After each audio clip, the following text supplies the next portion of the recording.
So with Maya and Evar, it's like Richard D. James coming out of that bank vault he supposedly lived in or something where it's like, yeah, I'm gonna interact with things around me in a way that wasn't interesting to me in like 2010 or 2012. And this has something to do perhaps with you rejoining the band as well, where one of the things that you said to me was just like those last records that we made together meant a lot to people, and that was important to me. Like if they resonated with a lot of people, like I I care about that.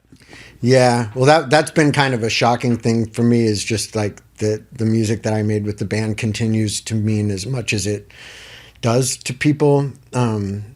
You can't, I think at the time that I've been, at the times that I've been in the band previously, you see so many means of marketing and promotion taking place that you think like, I don't know what's my talent and what's marketing and promotion, but like I can't tell the difference, and to me this just seems manufactured, and I can't actually like take credit for this popularity because there's so many other factors that make it be what it is.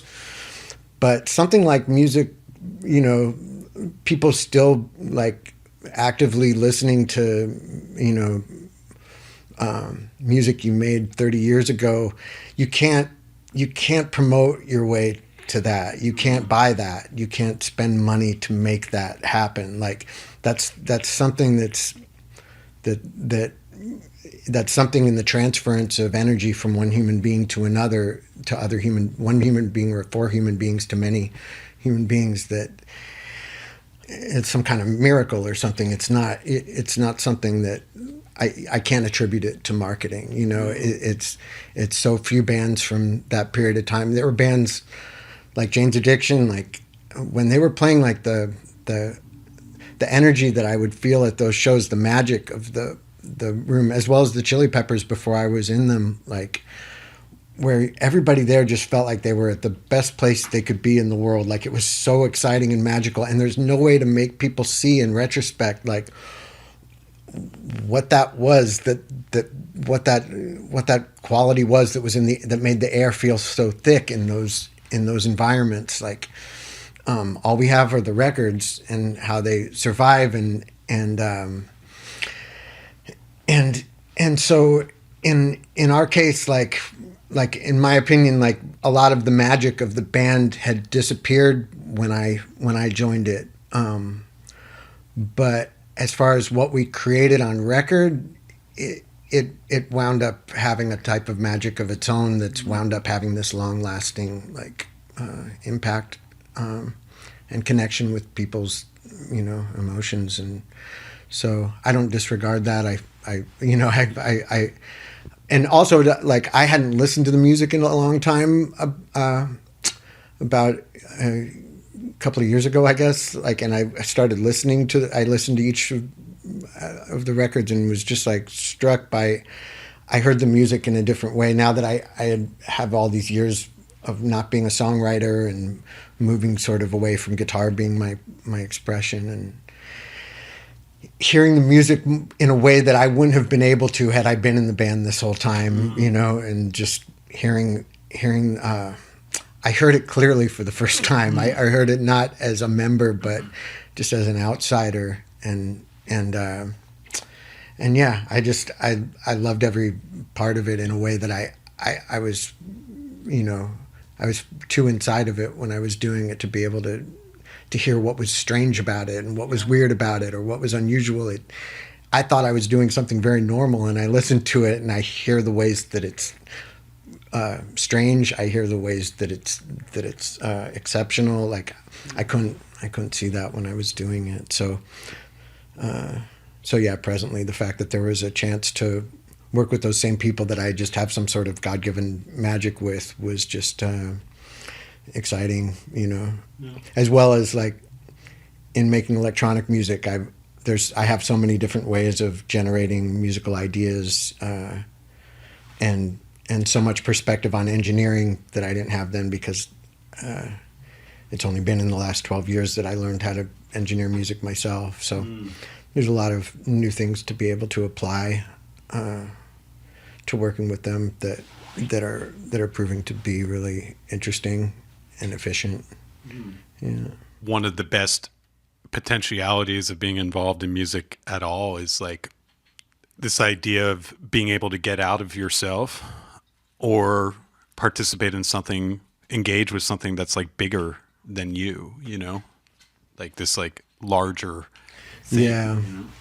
Yeah, like it's a certain type of challenge, like trying to make music that a specific audience is going to think is good,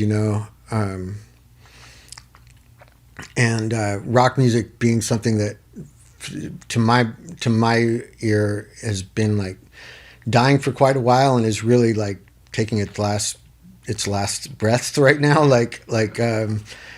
It seemed like an interesting challenge to try to make good rock music that's some ideas that people haven't thought of yet,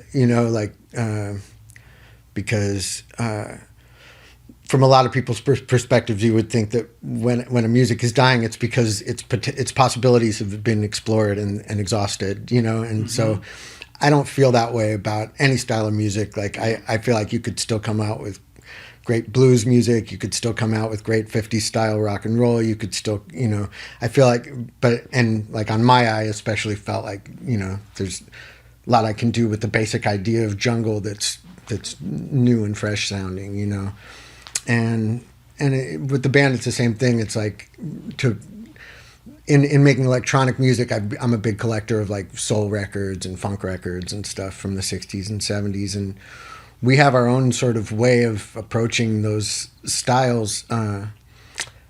It's something that I can only do with those people, like what Flea's bass playing does to my guitar playing.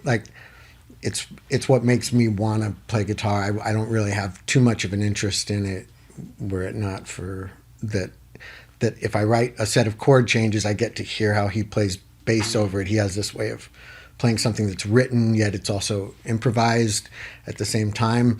That's endlessly fun to listen to at rehearsals, I don't think I'd find that with another bass player, it's just, our styles were sort of made to complement each other's styles, and that's not something you can, it's one of those God-given things. I don't think I could expect to have that with any other bass player, so yeah, all those things contributed to my decision to accept their offer to play in the band. Well, I really appreciate you walking us through this evolution of your creative process and how, as it relates to like rigorous study, locking yourself up with the idea of being in a state of perpetual discovery with music and, starting to interact with others more as well. And like, really appreciate you speaking. Yeah, there's thanks. There's something about, about trying to block out the concept of an audience that at a time seemed like the strongest thing I could do to keep my creativity fresh, and then at a certain point it seemed like that became just like to continue to go to be that way would have been more of a cop out and not willing to rise to a challenge, so yeah, now I can understand that idea of Cineas trying to be a part of a group. Thanks so much, John. Really appreciate you speaking. Yeah, thank you.